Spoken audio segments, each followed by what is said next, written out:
presenting Joel McRae as Jace Pearson in Tales of the Texas Rangers.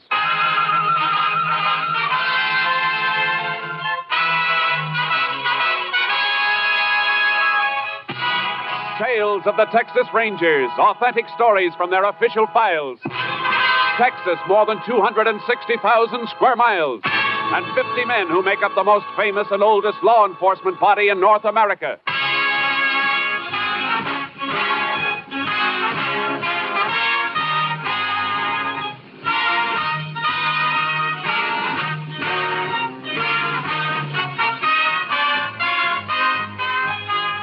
Now, from the files of the Texas Rangers come these stories based on fact. Only names, dates, and places are fictitious for obvious reasons. The events themselves are a matter of record.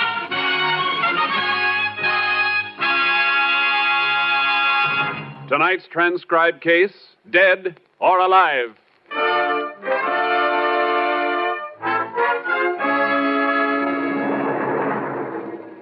At exactly 9:13 a.m. on Wednesday, April 16th, 1947, the French freighter Grand Camp, carrying a highly explosive cargo of ammonium nitrate fertilizer, blew up in the harbor at Texas City, Texas. It was the first in a chain of explosions as chemical plants, tin smelters, and oil refineries disappeared in blasts and flame. Shortly after 1 a.m. the next morning, the major chain reaction was set off. The explosions rocking the city of Galveston 10 miles across the bay, where excited crowds gathered in the streets watching the raging, flame-pierced sky. Extra! Texas City death toll, 300. Hundreds more missing. Scores of bodies unidentified. Paper, mister? Yeah, give me one. Here. Read about it. Unidentified dead toll still mounted. Where are the names, Vance? Where's the list of the dead? Well, they only got a few of them identified. Well, is Ralph's name there? Wait a minute. No, he's probably all right.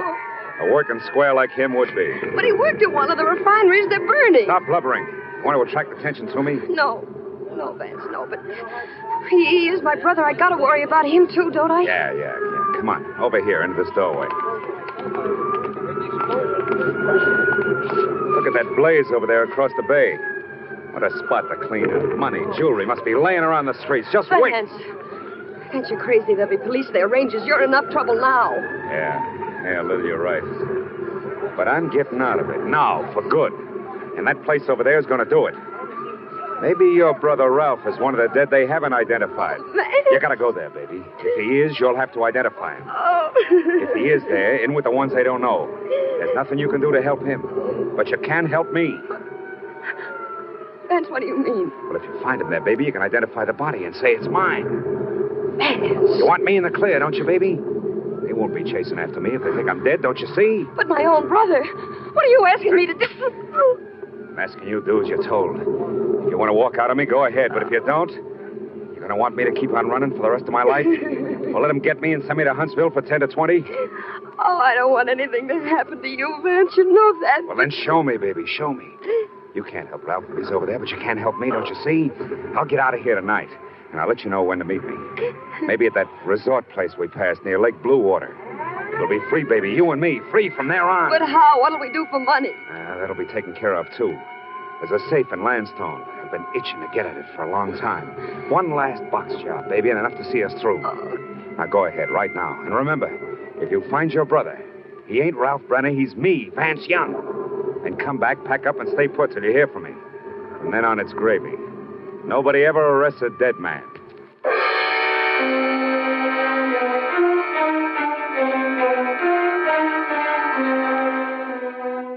By Friday morning, April 18th, more than 200 bodies, many still unidentified, were laid out in the Texas City High School gymnasium. Texas Rangers, including Ranger Jace Pearson, were on hand to help distraught relatives make identification. I can't believe it. Effie. You're sure your husband isn't in any of the other places where bodies are being found? No, Ranger. He may be all right. Lots of men have been so busy helping others, he may be one of those. Oh, if only he isn't here. Let's hope he isn't. The embalmers are still working on more bodies over at McGar's garage. It's the only place handy. Keep your hopes up, but don't hope too much for a while. Well, I'll be all right. Might as well start looking through this next row now. They're pretty bad cases. Recognize anything on this one? No.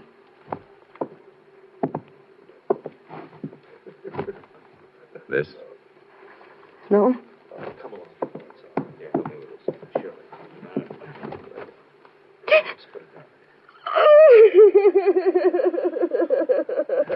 I'm sorry. I'm very sorry, ma'am. Are you sure? That ring on his finger. I gave it to him a long time ago. I know. It isn't easy, but try and get a grip. I'm all right, Ranger. You better give me the name for the tag. His name is Vance. My husband, Vance Young.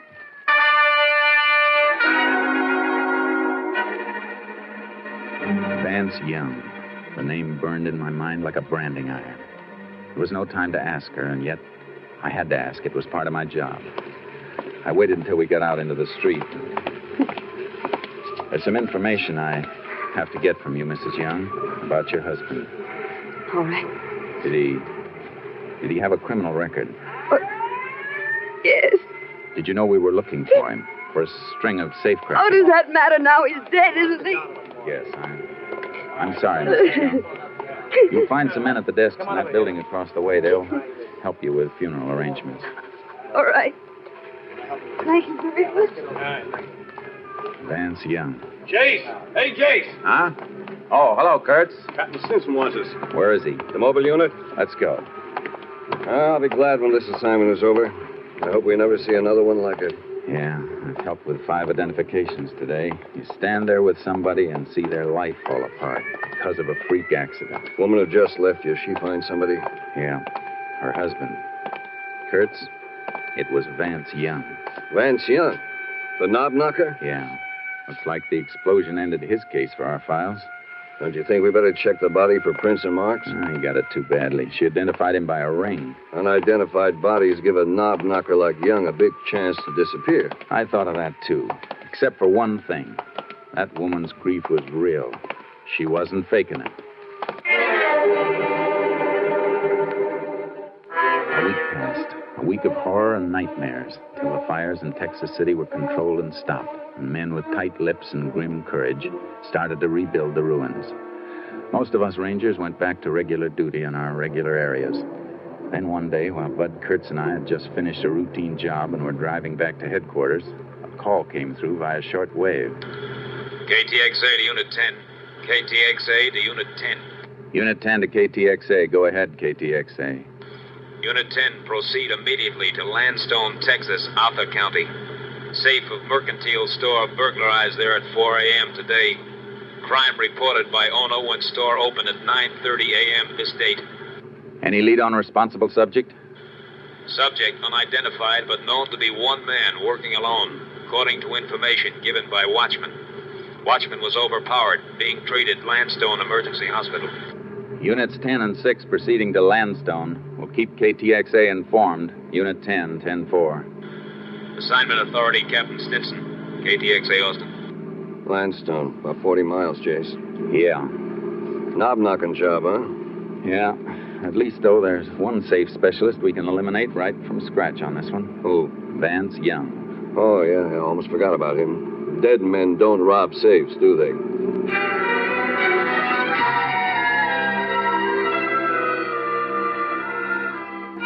We reached the Landstone Mercantile Store at 11:15, and Sheriff Joe Pastroni showed us through. These back rooms are used for storage. He came in through the back, went through that door over there to the general office. That's where the safe is. How'd he get into the building? Forced the watchman to let him in. Watchman patrols this whole area, door shaker. Has keys to get into all the stores if he sees anything that looks funny. Well, then he must have met the safecracker outside. Yeah, I guess so. Watchman was pretty dazed this morning. The doc is patching him up at the hospital. Deputy will drive him back here as soon as his head's fixed. Now, as you can see, been over everything for fingerprints. You find any? Sure, hundreds. They probably all belong to employees of the store.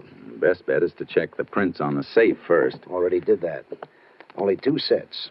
Owner of the store and the bookkeeper. Well, that won't tell us anything, Jace, unless one of them robbed the store. It isn't likely. Better have a look at the safe now, Sheriff. Sure thing. Last office back here. What make is the safe, Sheriff? It's Will's Atlas, new model. It's a tough box, Jace. Steel and wrought iron plates and more alarm wires than a marionette show. Yeah, but a good safecracker could divert the alarm circuit without tripping it. And the box is a cinch because he's got the wire holes to start working on. Here we are.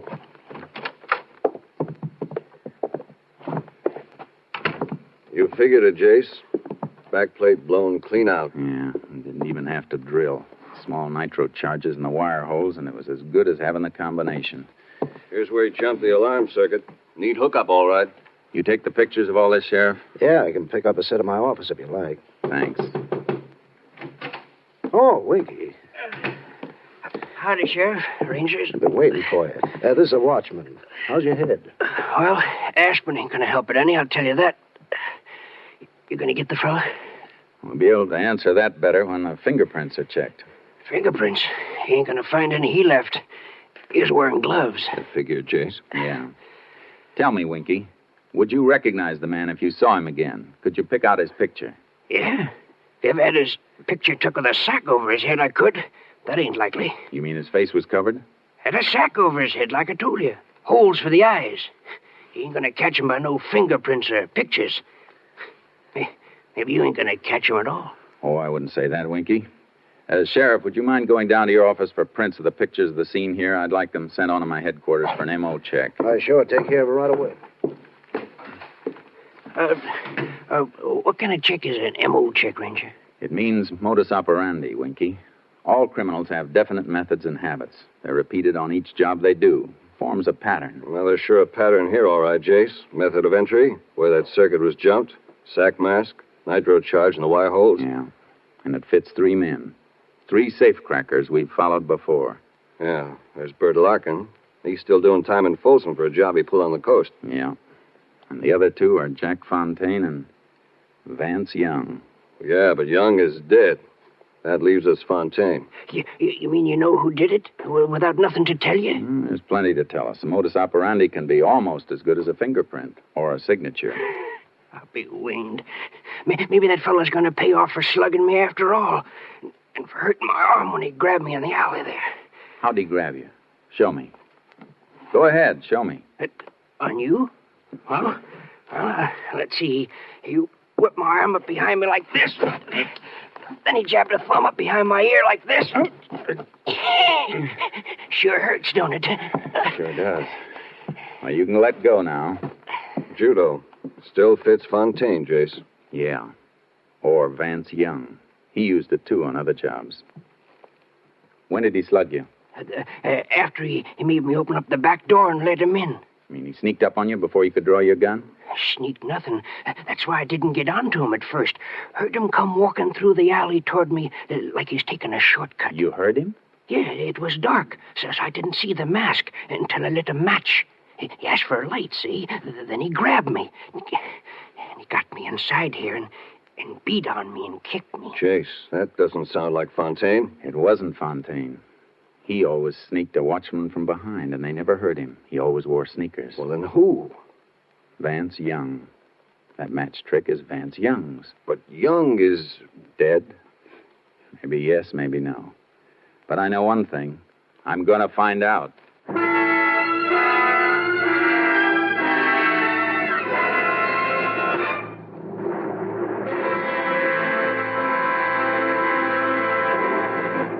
You are listening to Tales of the Texas Rangers, starring Joel McRae as Ranger Jace Pearson.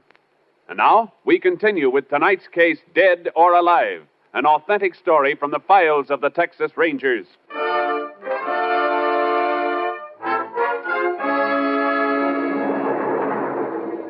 I headed for Texas City and Galveston. Kurtz and I had no way to move until we knew for certain whether Vance Young was dead or alive. As we drove, I put through a request for headquarters to dig up some information. We were still on the road when KTXA came up with the answers. KTXA to Unit 10. KTXA to Unit 10.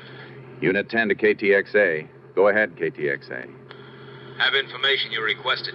Woman who identified body of Vance Young in Texas City gave name as Lillian Young. residing at 410 Harbor Lane, Galveston. Deceased was wearing ring used in identification. Has subject Lillian Young claimed ring? No claim has been filed yet. Ring still being held at property claims in Texas City. Unit 10 also requested check on place where body identified as Vance Young was originally found. Body was among those recovered from debris of Amalgamated Refinery Plant 7. Unit 10 believes identification may have been falsified. Possibility Vance Young still alive. Units 10 and 6 continuing investigation. May be tied in with robbery in Landstone, Texas. Proceed and keep KTXA informed. Authority, Captain Stinson. Unit 10, 10-4. KTXA, Austin. You get that address, Kurtz? Yeah. 410 Harbor Lane, Galveston. If we're right, she may have cleared out by now, but we've got to try it. What do you want me to do? I'll drop you at Texas City. Get that ring and check every living person who worked at Amalgamated. See if any of them remember that ring and the man who wore it. Right. I better call KTXA again, have that marriage record traced. Find out when and where that woman married Young. What her maiden name was, everything we can get. We'll be in Texas City in a couple of minutes. I can start the check from there and bring the information to you where'll we meet. The Harbor Lane address in Galveston.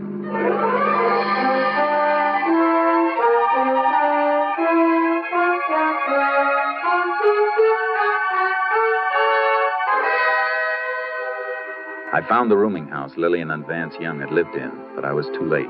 Lillian Young had checked out the day before. The landlord showed me the room. They lived here 5-6 months, all told. You get to know the husband very well?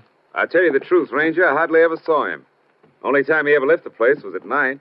His wife said his eyes got hurt in the war or something. The sunlight bothered him. When did you see him last? When they moved out? No, he wasn't with her then. Last I saw him was, he went out about a week ago. Night of the big blast over at Texas City. Cracked the wall plaster here. Are you sure you didn't see him after that? Oh, I'm positive. I don't think he ever did come back. Didn't even hear no talking from the room. Just her. Crying an awful lot. I see. She decided to leave kind of sudden? Oh, like a jackrabbit hearing a hound dog. Left for work yesterday morning, came steaming back about an hour later. Give me the keys, pack up, and left. Came back from work. You know where she worked? Yeah, she was a waitress. The Bayshore Diner. Bayshore Diner. Thanks.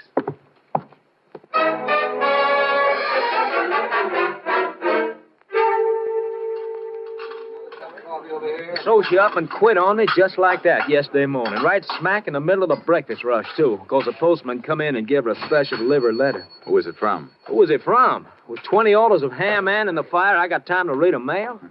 All I know is she leaves me the serving, the dishes, and the cleaning and everything. Stop beefing, Chuck. That little old gal had trouble. Yeah, you should talk. All you got to do is drive one cab. You don't have the serving and the dishes and the cleaning and everything. You find yourself a little old chaplain to hear your troubles and give me some coffee. Come on. Okay. Maybe you can tell a ranger more about Lil than I can. Hanging around her, making eyes at her all day. You took her out when she left here. Is that right, driver? Did she leave here with you? Well, she hired my cab, if that's what you mean. Where'd you take her? Well, I took her home. Waited while she packed some things, then rushed her to the bus depot. She said somebody in her family was sick and she had to go help them right away. I guess that's what the letter was about. I was sitting there having my breakfast like I always do, and I understand. But what about the bus depot? You know what bus she caught?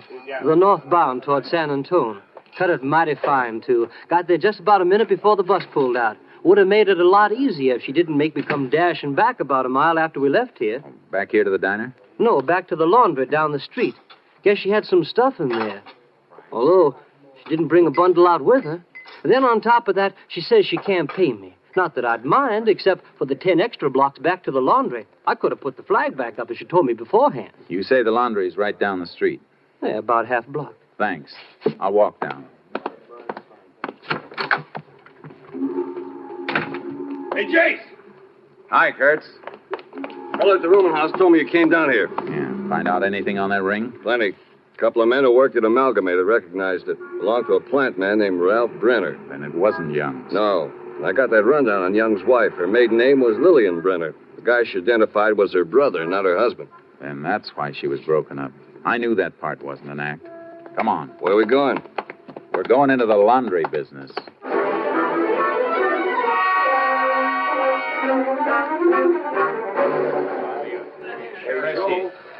Yeah, she was real upset because the things wasn't ready, but you know how it was, Ranger. We was almost 10 days behind because of Texas City. They was even using our delivery trucks for emergency over there. Some of our men left the job to help out. Yeah, sure. But what did she leave here? Waitress uniforms? Oh, lands, no. Diner up there has a regular uniform service. All she ever left here was men's shirts. Probably Vance's shirts, Jace. Yeah. Real good shirts, too, Ranger. Kind you don't have to starch at all. And real fancy colors, too. Dude wouldn't want to be found dead in some of them. Did she say she'd be back to pick them up? Oh, no. She asked me to send them to her, COD. Said she needed the money she had on her for traveling. Shirts like that, you'd think her and a man was living off the top of the hog, but... Sure. But did she give you an address? Oh, yeah, I got it right here in this book. Right here. She wrote it down herself. General delivery, Lake Bluewater. The shirts are ready now. I'm going to mail them out tonight when I leave. We'll save you the trouble. Wrap them up, and we'll deliver them for you.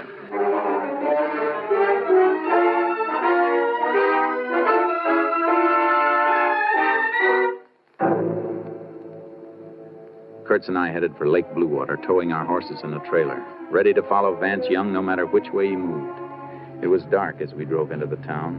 The clock on the courthouse was just striking 9. Not many people on the streets, Jace. Looks like everything's closed up for the night except for the movie and the drugstore. Better find a place and turn in. Yeah, I think we ought to drive out of town and camp someplace off the lakeshore. Walk the horses out for a while. I thought we were going to plant that laundry bundle at the post office in the morning, watch for a pickup. We are. Well, why not pasture the horses at the edge of town, find accommodations right here? If we stay in town overnight, it may start some talk. Talk drifts. We don't want to tip our hands. I guess you're right. Well, let's get out to the lake and find a campsite. Funny thing about Young's wife remembering his shirts. Guess it's force of habit for a woman. Strong thing, Habit. His safe-cracking habits told us he was still alive. And now maybe her habits are going to make him wish he was dead again.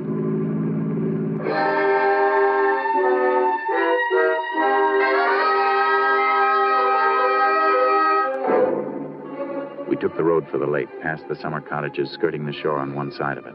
Then as we rounded a curve and passed a house and a group of resort cabins, I spotted something.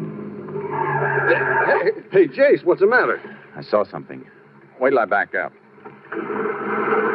Headlights picked it up as we came around this curve. There. Look at those. All I see is the back of a few cabins, some wash on the line. Look at those 2 shirts on the end of the line.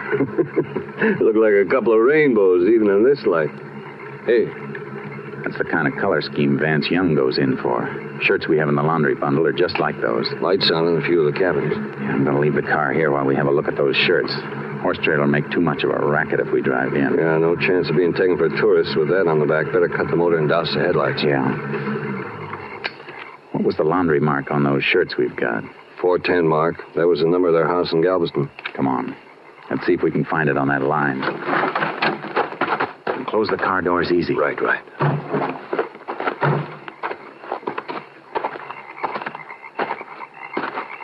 Take one of them down so we can get a better look at it. What's the matter? Clothespin stuck. There, I got it now. Hold it low to the ground. I'll cup my hand over the flashlight. Good. There it is. 410. These belong to our boy, all right. Quite a few cabins, Jace. He's in one of them. That's all we have to know. Come on. Start with this end cabin and go right on down the line. We better be ready for anything. Here's the first stop. Dark, Jace. Yeah, you have to feel your way around. Doesn't seem to be anybody living here. This one's empty. Now, let's move. All right, you. What? Hey, put that flash out before I fire. No. Oh, Rangers, I'll put it out. That's better. Who are you? Name's Ed Bullock. I own these cabins. Just walking back from the boat dock with a couple of guests. Saw you sneaking in the dark. You looking for a place to stay? No. We're looking for a couple named Young. Oh, well, that's funny. It was Mr. Young who spotted your shadows. Hey, Mr. Young. Was that Young just with you? Yeah. Him and his wife was right behind me when I flashed light in it here. They spotted us, Jace. Yeah, come on. Hey, my boat. Somebody started my boat. Is that the only boat you got down there? Only one with a motor. There's a canoe. We're not going to reach them, Jace. They'll head across the lake. How far is it, Bullock? A mile and a half. Kurtz, grab your horse from the trailer. You can beat him around to the far side if you ride hard. When you get there, flash your light. That'll keep him from trying the shore over there. Right, what about you? I'm taking the canoe. And hurry! We'll get him. Ranger, I better go up back to the office. My wife... You can faint later, Mr. Bullock. Right now, I need you. I'm going out in the canoe. Flash your light from this shore. They'll think I'm here and they won't dare land on either side. But make sure you don't turn the light on me in this canoe. All right, Bullock. Turn your light on as soon as I get out in the open water.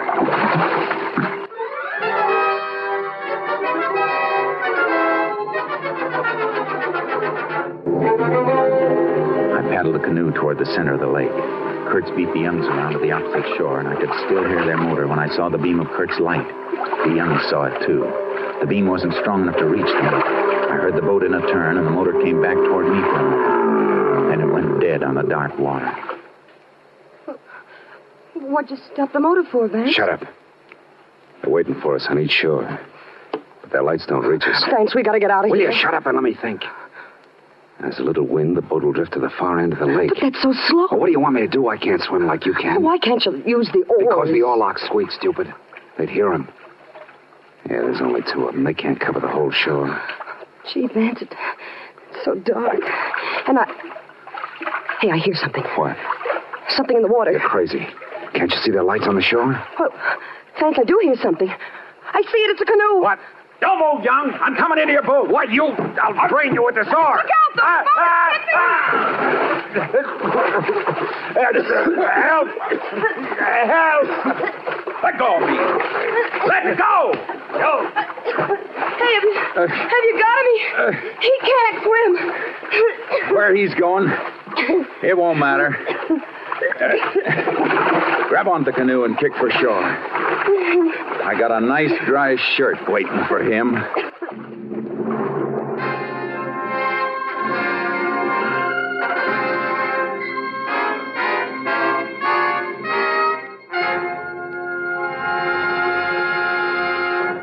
Convicted of robbing a safe in the mercantile store, Vance Young, on the basis of his previous record, was sentenced to life imprisonment at Huntsville.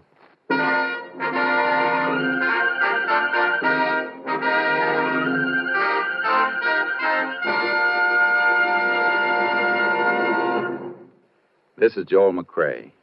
Many of our listeners, particularly in Texas, recall these cases we've been dramatizing, and some listeners have sent in questions about the Rangers. Yes, it's true. There are only 50 Texas Rangers. And to show you how busy these Rangers are, from 1946 to 1948, the Rangers handled nearly 17,000 cases. With Texas as big as it is, that means they cover about 4 times greater area per man than any other police officer in the world. Next week, we'll have another authentic story I believe you'll enjoy very much. Like the others, it's based on their official files, adding further glory to the Rangers. Hope you'll be listening. Good night. Next week, Joel McCrae in another authentic reenactment of a case from the files of the Texas Rangers. This story was transcribed and adapted by Joel Murcott, and the program was produced and directed by Stacy Keach. This is Hal Gibney speaking. 3 chimes mean good times on NBC.